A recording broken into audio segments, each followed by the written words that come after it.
Welcome to Football with Cheez. So in this video, we continue our series of doing 32 teams in 32 days, where we're very positive. We're going to tell you all the things can go right, and this video is about the New York Football Giants. And I'll say this, just looking on social media, it seems like Giants fans are more excited than they've been in at least, say, 3 or 4 seasons. If you're new to the channel, make sure you subscribe and hit the bell for notification so you never miss one of my videos. I do cover all 32 teams on this channel. So the Giants have picked in the top 5 the last couple years. And what you don't want, if you're a Giants fan, is to pick in the top 5 again. Do I think the Giants are going to contend for the division title? I know some people out there do, and a lot of Giants fans want to. I think they're getting closer. I think they're going to be improved. But I still don't think they're on that Philadelphia Eagle level.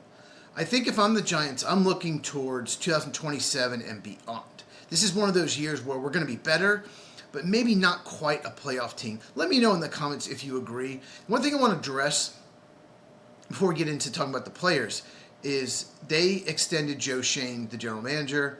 He has been the person the Giants wanted fired for many years. I'll say this, he got off to a terrible start. The hard knocks off-season made him look awful when he let Saquon Barkley and Xavier McKinney leave him free agency, and then signing Devin Singletary and John Runyan Jr. for money you could have had McKinney. Gave John Runyan Jr. almost as much as the Eagles gave Saquon. Just looked terrible. But his last 3 drafts have been very good. I think all Giants fans can agree with that. And he and John Harbaugh seem to get along. They seem to be on the same page about how the team is run. So I think it makes sense they extended him because of the relationship with John Harbaugh and because he's drafted well in recent years.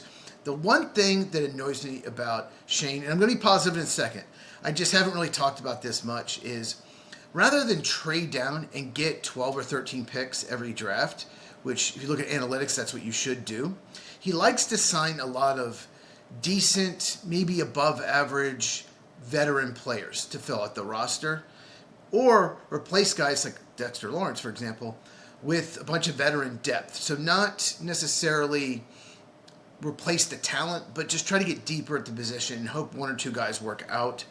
But I would rather them pick 7, 8 times between, say, rounds 3 and 6 instead, trade down a few times, than sign players like Calvin Austin, Darnell Mooney, Juju Smith-Schuster, Odell Beckham Jr. They're attacking their wide receiver need with veteran depth, but some of those guys are past their prime. Others had trouble staying healthy. And then on the defensive line, they signed DJ Reader, who is past his prime, but he's still a good player. I'm not saying that, but he's no Dexter Lawrence. And then Shelby Harris, coming off a very good year with Cleveland. And then also on defense, Tremaine Edwards at linebacker, Greg Newsome at corner.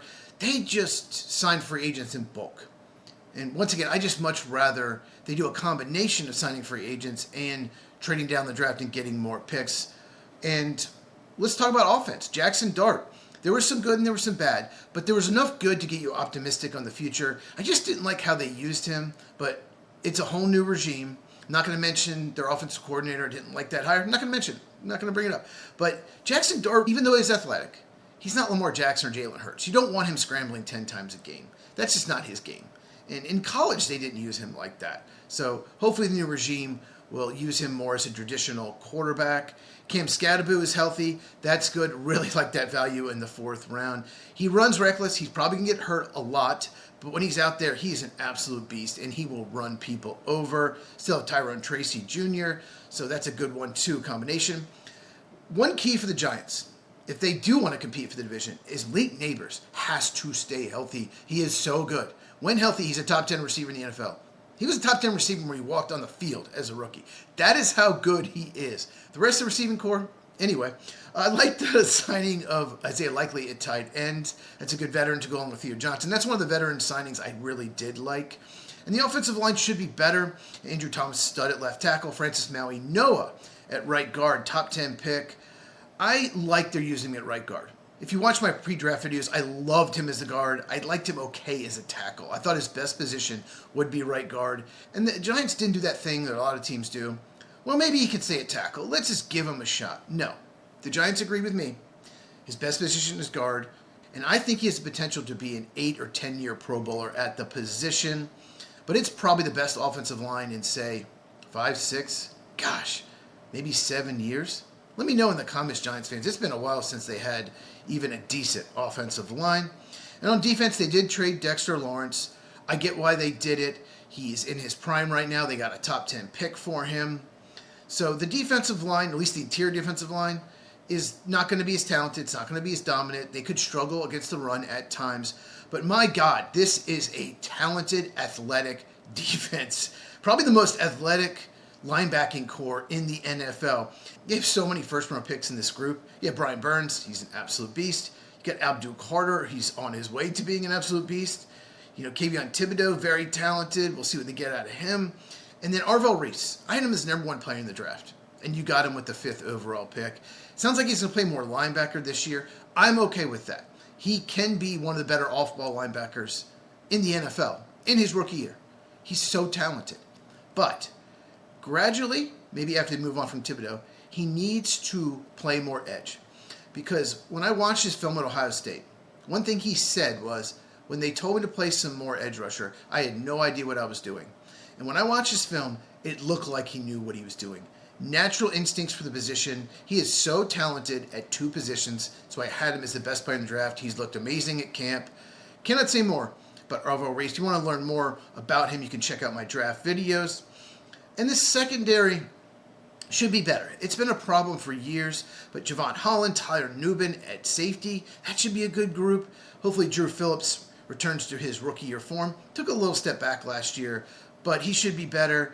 Signing Greg Newsome, okay, didn't necessarily love that. He's never really been very good, but maybe they can get the most out of him.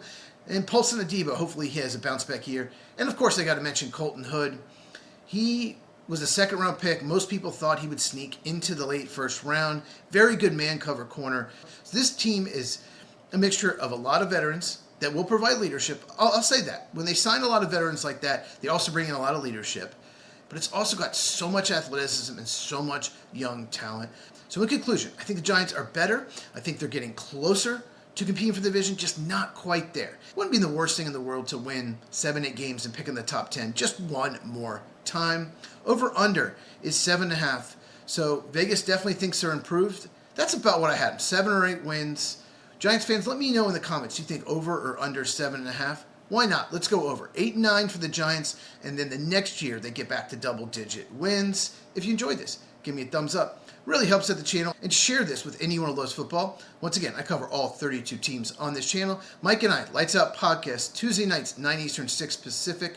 So make sure you subscribe and hit the bell so you do not miss it. Check out these videos on the screen if you have not, and I'll see you in the next video.